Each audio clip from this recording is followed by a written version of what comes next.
साथीहरु नमस्कार। आज हामी सेक्सन अफिसरको फोर्थ पेपर शाखा अधिकृतको चतुर्थ पत्रको 2.5 टपिक डिस्कस गर्दैछौँ। 2.5 टपिक आज हामीले डिस्कस गर्ने टपिक छ अन्तर सरकारी वित्तीय हस्तान्तरण र राजस्व बाँडफाँड।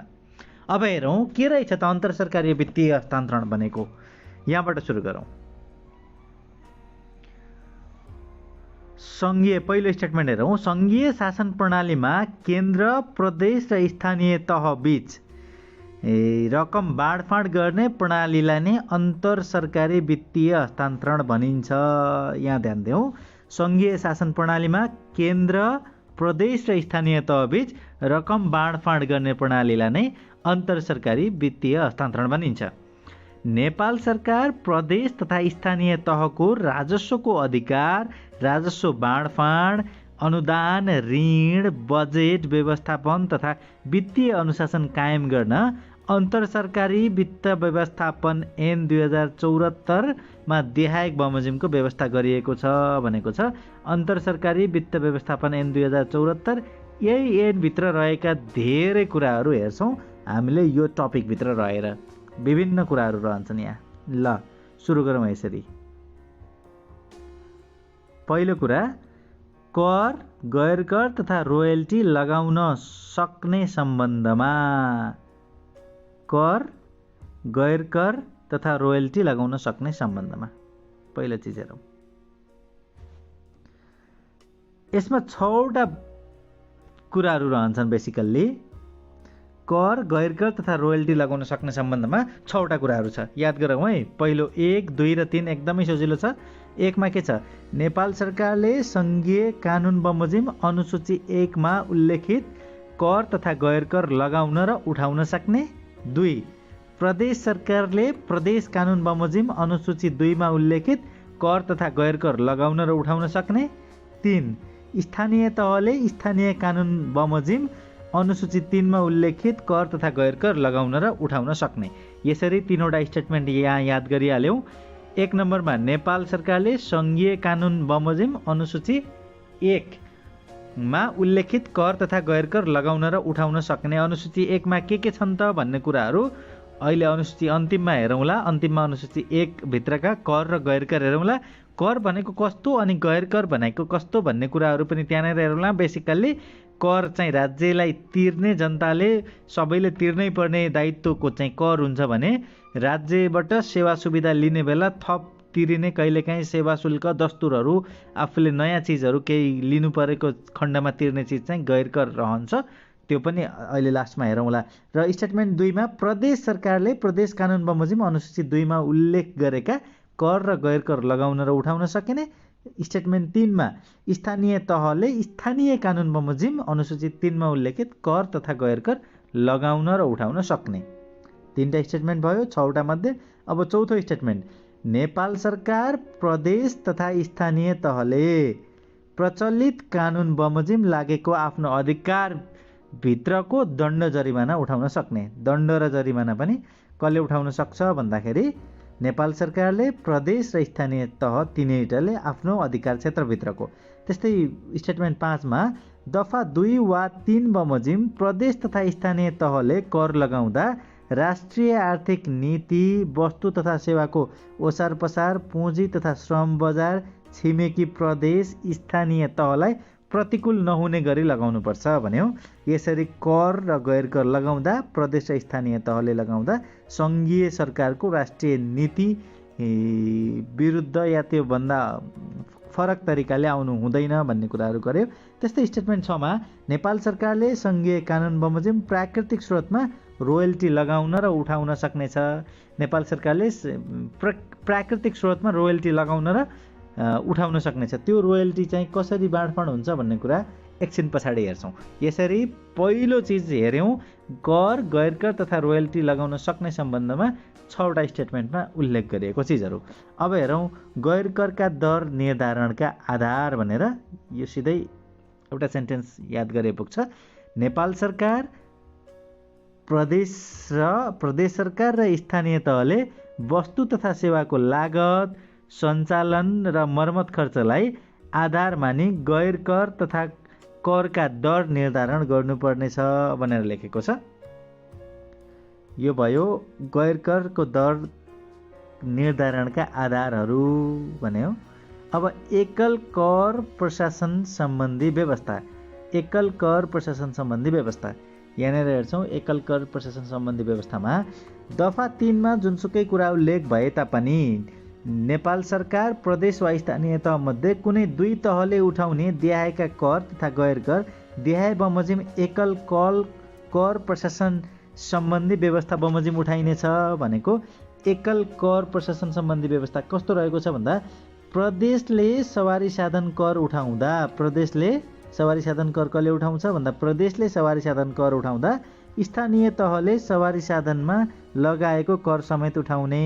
प्रदेशले सवारी साधन कर उठाउँदा स्थानीय तहले सवारी साधनमा लगाएको कर समेत उठाउने। अब फेरि स्थानीयको कुरा आयो।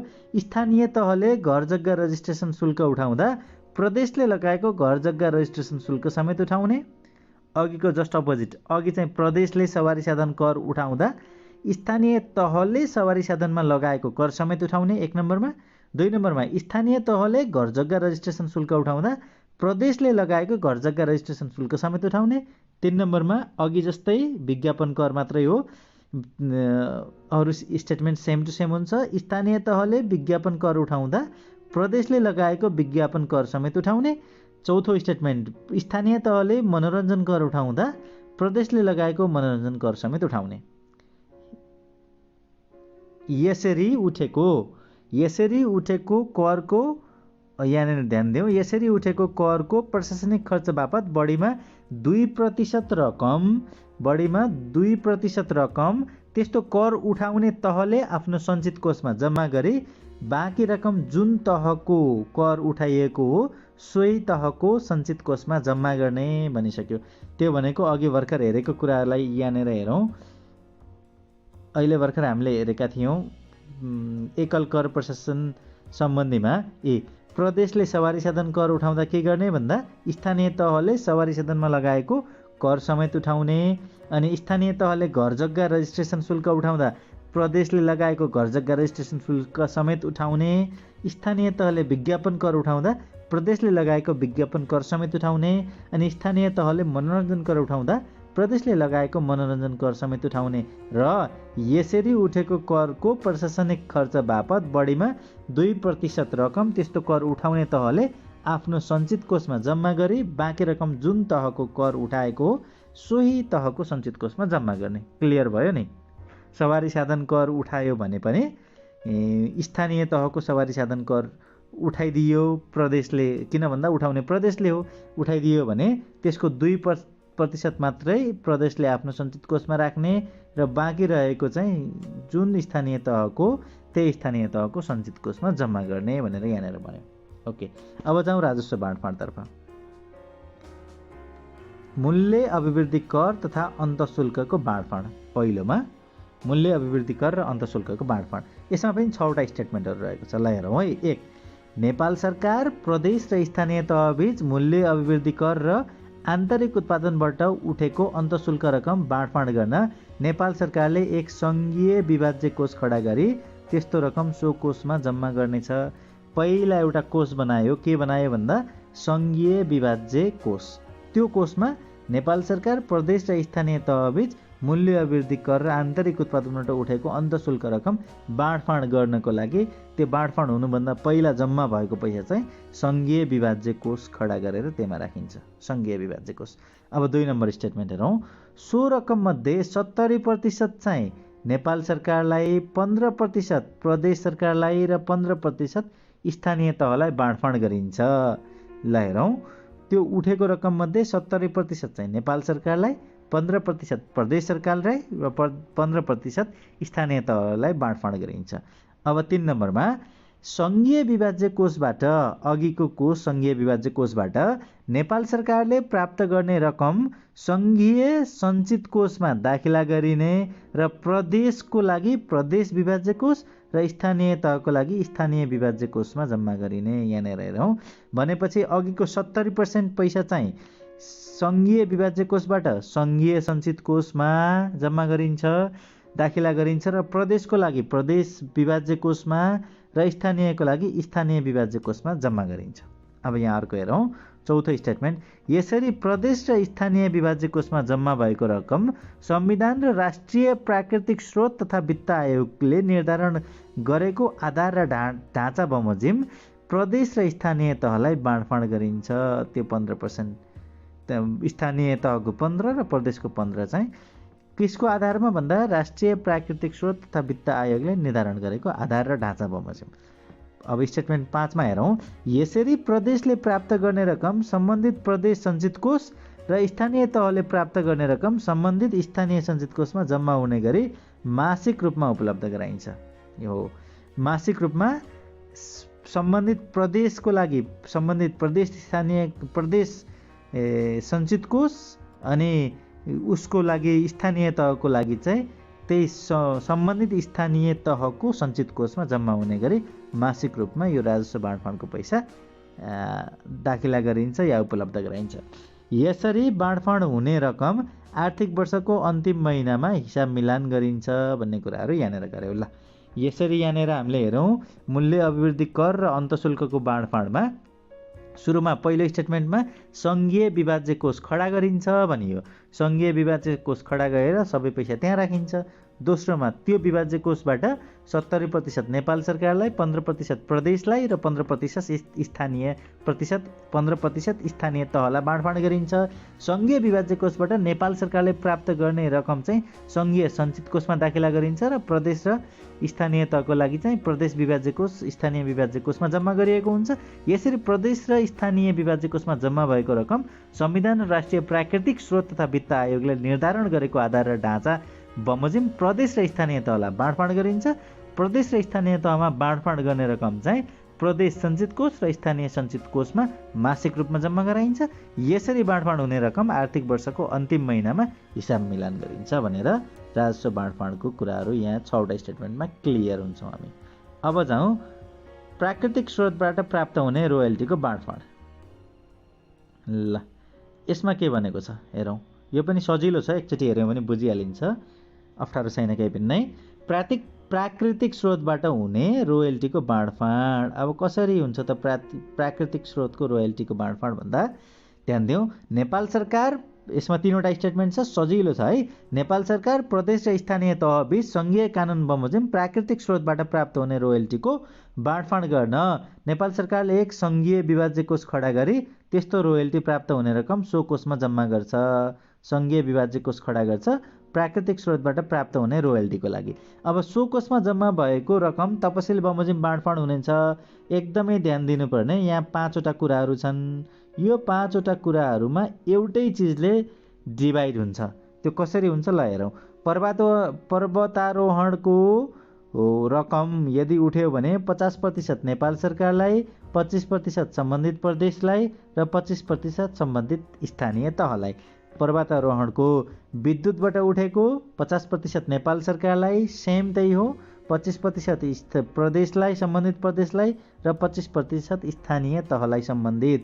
वनबाट उठेको वनको 50% नेपाल सरकार, 25% सम्बन्धित प्रदेश, 25% सम्बन्धित स्थानीय तह। खानी तथा खनिज भनेको 50% नेपाल सरकारलाई, 25% सम्बन्धित प्रदेश र 25% सम्बन्धित स्थानीय तह। पानी तथा अन्य प्राकृतिक स्रोतको 50% नेपाल सरकार, 25% सम्बन्धित प्रदेश र 25% सम्बन्धित स्थानीय तह। यसरी 5वटा चिज, पर्वतारोहणको पैसा, विद्युतको पैसा, वनको पैसा, खानी तथा खनिजको पैसा, पानी तथा अन्य प्राकृतिक स्रोतको पैसा, यो भनेको रोयल्टी, विभिन्न चिजबाट आउने रोयल्टी 50% नेपाल सरकार, 25% सम्बन्धित प्रदेश र 25% सम्बन्धित स्थानीय तहलाई बाँडफाँड गरिन्छ। यसरी बाँडफाँड भएको रकम मध्ये नेपाल सरकारले प्राप्त गर्ने रकम सङ्घीय सञ्चित कोषमा, प्रदेश सरकारले प्राप्त गर्ने रकम सम्बन्धित प्रदेश सञ्चित कोषमा र स्थानीय तहले प्राप्त गर्ने रकम सम्बन्धित स्थानीय तहको सञ्चित कोषमा जम्मा हुने गरी उपलब्ध गराइन्छ भन्यो। यसरी प्राकृतिक स्रोतबाट प्राप्त हुने रोयल्टी बाँडफाँडको कुरा यहाँनिर स्पष्ट हुन्छ। अब अनुदानको व्यवस्था। अनुदान मध्ये पहिलो हेरौँ वित्तीय समानीकरण अनुदान। यहाँ हेरौँ वित्तीय समानीकरण अनुदान।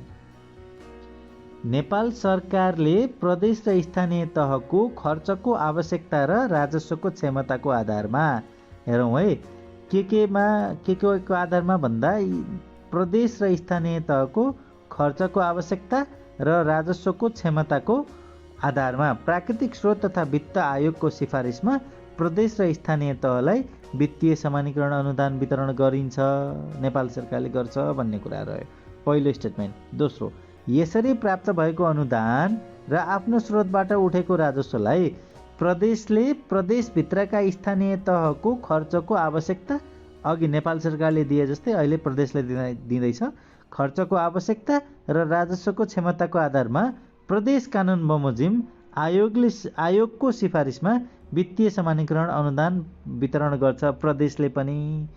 आयोगको सिफारिस, यो आयोगको सिफारिस भन्दा बित्तिकै हामी यो टपिकमा आयोग भनेकै प्राकृतिक स्रोत तथा वित्त आयोग भनेर बुझ्छौँ। यसरी दुईवटा स्टेटमेन्टमा मात्रै सकियो वित्तीय समानीकरण अनुदान भनेर। वित्तीय समानीकरण अनुदान एउटा सङ्घीय सरकारले वितरण गर्छ, अर्को प्रदेश सरकारले। सङ्घीय सरकारले चाहिँ कसलाई वितरण गर्छ? प्रदेश र स्थानीय तहलाई। प्रदेश र स्थानीय तहलाई के को आधारमा वितरण गर्छ भन्दा खर्चको आवश्यकता र राजस्वको क्षमताको आधारमा प्राकृतिक स्रोत तथा वित्त आयोगको सिफारिसमा। अनि प्रदेशले चाहिँ कसरी दिन्छ भन्दाखेरि प्रदेशले पनि प्राप्त भएको सङ्घीय सरकारबाट प्राप्त भएको अनुदान र आफ्नो स्रोतबाट उठेको रकमलाई स्थानीय तहको खर्चको आवश्यकता र राजस्वको क्षमताको आधारमा प्रदेश कानुन बमोजिम, है, प्रदेश कानुन बमोजिम त्यही आयोगको सिफारिसमा वित्तीय समानीकरण स्थानीय तहलाई वितरण गर्छ। अब सशर्त अनुदान। सशर्त अनुदान पनि स्पेसल्ली यही तीनवटा बुँदाहरूमा हामीले सकाउँछौँ, सजिलो छ।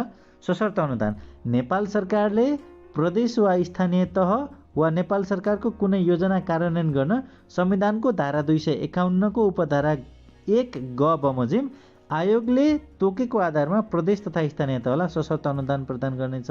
यो आयोगले भनेको कुन आयोग? प्राकृतिक स्रोत तथा वित्त आयोग। यो आयोगले तोकेको आधारमा प्रदेश र स्थानीय तहलाई सशर्त अनुदान प्रदान गर्नेछ नेपाल सरकारले। यसरी अनुदान प्रदान गर्दा नेपाल सरकारले आवश्यक शर्त तोक्नेछ। सशर्त भनेको शर्त तोक्नेछ र सम्बन्धित प्रदेश र स्थानीय तहले त्यस्तो शर्तको पालना गर्नुपर्नेछ भन्यो। अनि स्टेटमेन्ट 3 मा प्रदेशले स्थानीय तहलाई प्रदेश कानुन बमोजिम आयोगले तोकेको, आयोग भनेको त्यही प्राकृतिक स्रोत तथा वित्त आयोगले तोकेको आधारमा सशर्त अनुदान प्रदान गर्न सक्नेछ। सशर्त भनेको कुनै शर्तहरू राखेर दिएको रकम प्रदेशलाई र स्थानीय तहलाई कसले भन्दा सङ्घले पनि दिन्छ र प्रदेशले आफ्ना प्रदेशमा रहेको स्थानीय तहहरूलाई पनि सशर्त अनुदान रकम प्रदान गरेको हुन्छ बेसिकल्ली। अब समपूरक अनुदान। समपूरक अनुदान यहाँनिर हेरौँ। नेपाल सरकारले प्रदेश तथा स्थानीय तहलाई पूर्वाधार विकास सम्बन्धी कुनै योजना कार्यान्वयन गर्न समपूरक अनुदान प्रदान गर्न सक्नेछ भनेको छ। नेपाल सरकारले प्रदेश र स्थानीय तहलाई पूर्वाधार विकास सम्बन्धी कुनै योजना कार्यान्वयन गर्न समपूरक अनुदान प्रदान गर्न सक्ने। यसरी समपूरक अनुदान प्रदान गर्दा दिएका कुरालाई आधार बनाइने भनेर 5वटा कुराहरूको आधार बनाइएको छ। के छन् त भन्दा योजनाको सम्भाव्यता 1 नम्बर, 2 नम्बर योजनाको लागत, 3 नम्बर योजनाबाट प्राप्त हुने प्रतिफल वा लाभ, 4 नम्बर योजना कार्यान्वयन गर्न सक्ने वित्तीय तथा भौतिक क्षमता वा जनशक्ति र 5 नम्बर योजनाको आवश्यकता र प्राथमिकता। अनि फेरि थर्ड स्टेटमेन्टमा प्रदेशले स्थानीय तहलाई प्रदेश कानुन बमोजिम समपूरक अनुदान प्रदान गर्न सक्नेछ प्रदेशले पनि। तर यसरी सङ्घ र 14 स्टेटमेन्ट ध्यान दिउँ, यसरी सङ्घ र प्रदेशले प्रदान गर्ने समपूरक अनुदानको कुनै योजनाको कुल लागतको अनुपातको आधारमा हुनेछ भनेको छ। यो समपूरक अनुदान चाहिँ यो कुल लागतको कुनै अनुपातमा दिइन्छ। बेसिकल्ली अहिले बनेको कानुन अनुसार सङ्घले दिने समपूरक अनुदानमा 50% सङ्घको र 50% सोही स्थानीय तहकै लागत साझेदारी भयो भने त्यस्तो केसमा मात्रै समपूरक अनुदान दिने प्रचलन रहेको छ।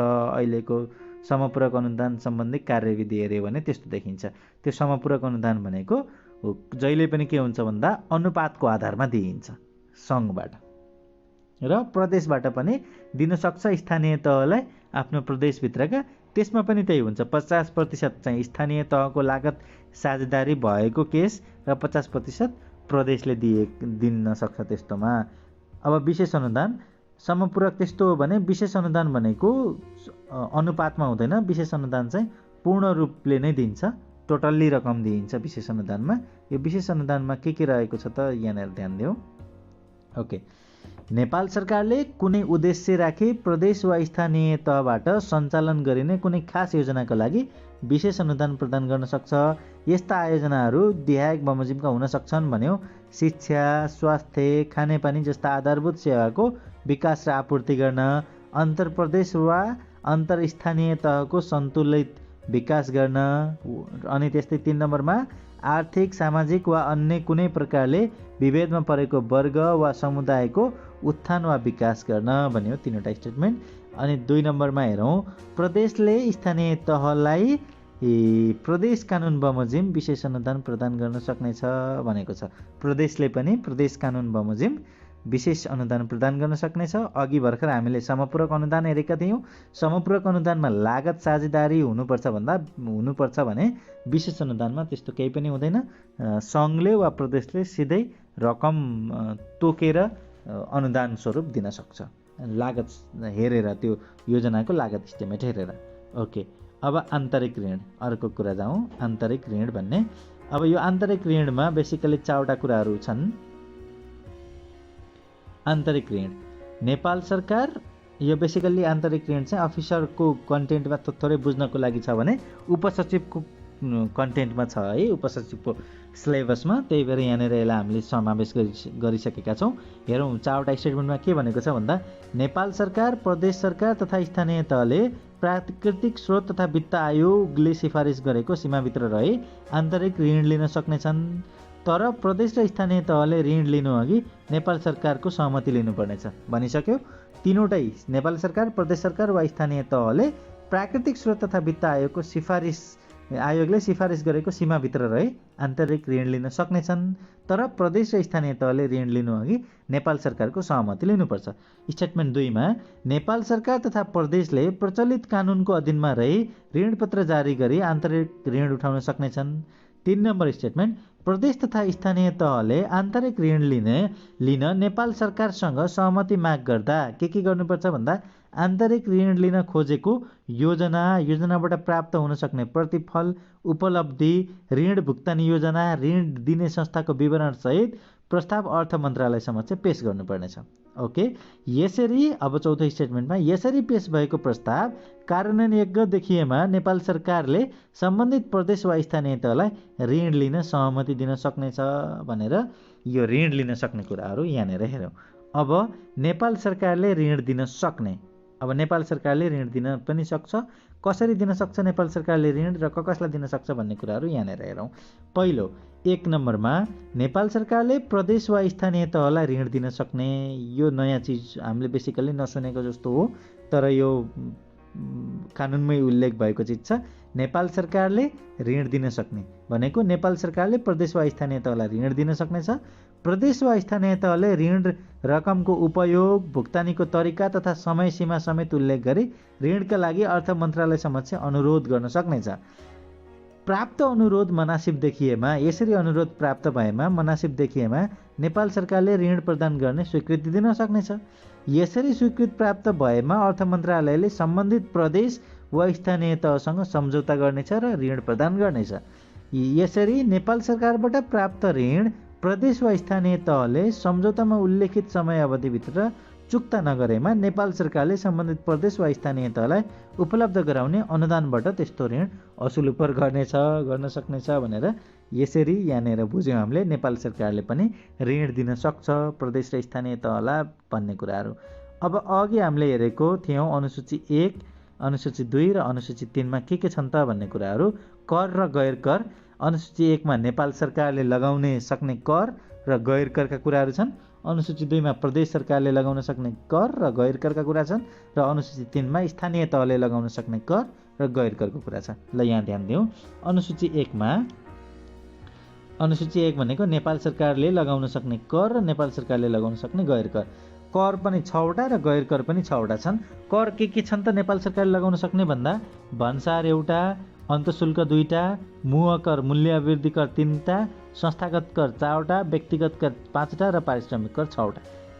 तीनवटा भन्सार, अन्तशुल्क र मुहकर, यिनी तीनवटा सँगसँगै आयो। भन्सार, अन्तशुल्क र मुहकर, अनि संस्थागत, व्यक्तिगत र पारिश्रमिक गएर 6वटा कर नेपाल सरकारले लगाउन सक्ने कर भने गैर कर के छ भन्दाखेरि राहदानी शुल्क, भिसा शुल्क र पर्यटन दस्तुर, तीनटा यहाँ भयो। सेवा शुल्क दस्तुर, जुवा चिट्ठी क्यासिनो र दण्ड जरिमाना, तीनटा यो गएर 6वटा गैर कर लगाउन सक्छ नेपाल सरकारले। त्यस्तै प्रदेश सरकारले अनुसूची 2 बमोजिम प्रदेश सरकारले कसरी के लगाउँछ त? प्रदेश सरकारले अनुसूची 2 बमोजिम भन्दा 5वटा कर र 3वटा गैर कर। 5वटा करमा के छन्? घर जग्गा रजिस्ट्रेसन शुल्क, सवारी साधन कर, मनोरञ्जन कर, विज्ञापन कर र कृषि आयमा कर प्रदेश सरकारले लगाउने। घर जग्गा रजिस्ट्रेसन शुल्क, सवारी साधन कर, मनोरञ्जन कर, विज्ञापन कर र कृषिमा आय कर प्रदेश सरकारले लगाउन सक्ने गैर कर। यो ध्यान दिउँ, यी गैर कर चाहिँ स्थानीय तहले पनि लगाउने यही तीनवटा हुन्: सेवा शुल्क दस्तुर, पर्यटन शुल्क र दण्ड जरिमाना। सेवा शुल्क दस्तुर, पर्यटन शुल्क र दण्ड जरिमाना। अब अनुसूची 3मा के छ त भन्दा अनुसूची 3 भनेको स्थानीय तहले लगाउन सक्ने कर र गैर करका कुरा। स्थानीय तहले लगाउन सक्ने कर 8वटा छन् भने गैर कर 3वटा। यो 8वटामा के छन् भन्दा घर जग्गा रजिस्ट्रेसन शुल्क, सवारी साधन कर, मनोरञ्जन कर, विज्ञापन कर, यी चाहिँ अघि प्रदेश सरकारकै सरह छन्। 4वटा उनी रिपिट हुन्छन् भने व्यवसाय कर 5औं, सम्पत्ति कर 6औं, अनि घरबाल कर 7औं र मालपोत कर 8औं। यो स्थानीय तहले लगाउन सक्ने कर र स्थानीय तहले लगाउन सक्ने गैर करमा अघि जस्तै सेवा शुल्क दस्तुर, पर्यटन शुल्क र दण्ड जरिमाना। यी अनुसूचीमा यी तीनवटा चिजहरू बाहेक अनुसूची 1, अनुसूची 2 र अनुसूची 3मा स्थानीय तहले, प्रदेशले वा सङ्घीय सरकारले लगाउन सक्ने कर र गैर कर बाहेक ती प्रदेशले आफ्नो कानुन बनाएर या भनौँ न आफ्नो व्यवस्थापिकाबाट पारित गराएर अन्य कर तथा गैर करहरू पनि लगाउन सक्ने व्यवस्था रहेको छ। ल, यति भन्दै आजको हाम्रो टपिक वित्तीय व्यवस्थापन अनि राजस्व बाँडफाँडको कुराहरू यहीँनिर सकाउँछौँ। हस्, धन्यवाद।